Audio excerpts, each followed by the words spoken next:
Hey guys, it's Miss Moss. I just wanted to go over a little colored pencil demonstration, just to kind of make your drawings kind of come to life a little bit more. We're going to talk more about value throughout the year, but I just want to give you a little insight about how to make a drawing that seems kind of flat, stuck on the page, kind of come to life a little bit more.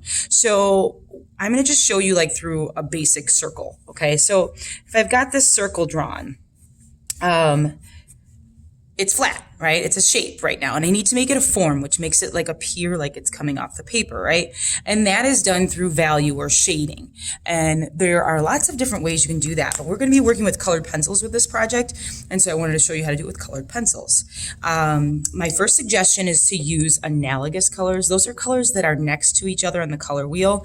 I'm going to post an actual image of the color wheel so you have an idea, but red and purple, or violet, however you want to think of it, are next to each other on the color wheel. So those are going to be my two that I use. Blue and purple would work as well. So the first thing is to recognize that everything that has a light source has areas that are darker and lighter than it. And the areas that are going to be lighter are the areas closest to the light source. So let's say my light source is here. LS stands for light source. What that means is that the light is shining the hardest on this area over here. And what that also means is that the ball, or whatever it is that this circle is representing, is preventing the light from getting over here because the object is in the way. You guys see this when you see your shadow. The sun's shining on you and your body is in the way, so it creates a shadow. So what happens is always the opposite side of the light source, you're going to see kind of a cast shadow. Okay. And it's usually in sort of the same shape. It would actually come down at this angle. If the light source was here, comes whatever way the light is coming down, that's the way the shadow would be. So if the light source was up here, it would end right here. Since it's here, it kind of ends right here. Okay.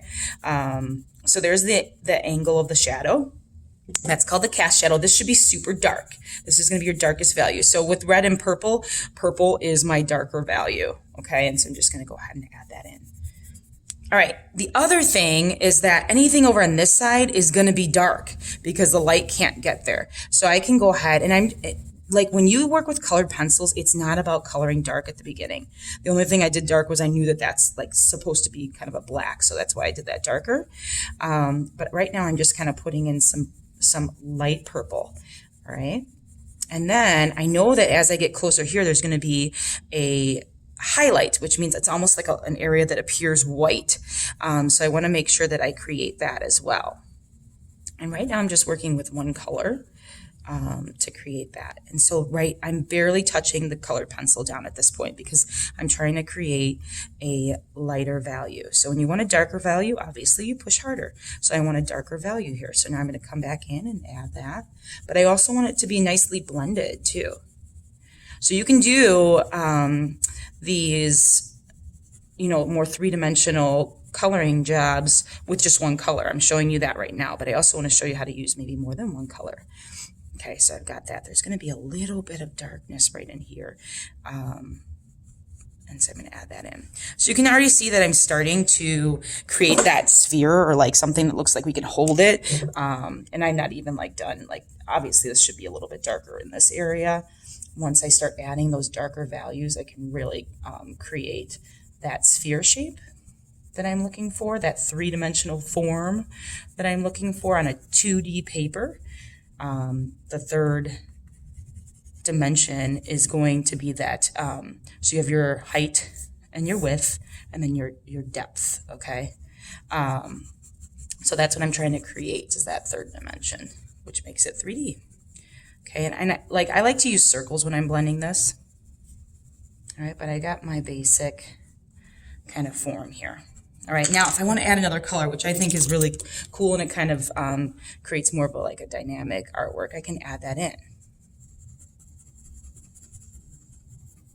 And I could even just use this red for my lighter values and the purple for the darker values. You can work in that way. But I can also just kind of add this, and it just gives it a little bit more even more dimension And I just think a little bit more interest too. It's not just always going to be the purple that's in the case that you get, or in your case, your bags, you know, you get a different kind of purple, which can be kind of cool. So you're going to get more of like a red violet, which is what happens when you mix red and violet together. Okay, and so then I can go back in with the purple and really start to create this form that's happening here. And so I want you to try this with the elements that you're drawing. Now, I would just say you want your light source to come from the same way with each of these, and just work one side should be darker and the other side should, you know, get progressively lighter. You know, as you get more advanced, you'll see that the light source might hit something in one way, but something that's over here, it's going to be on the opposite side.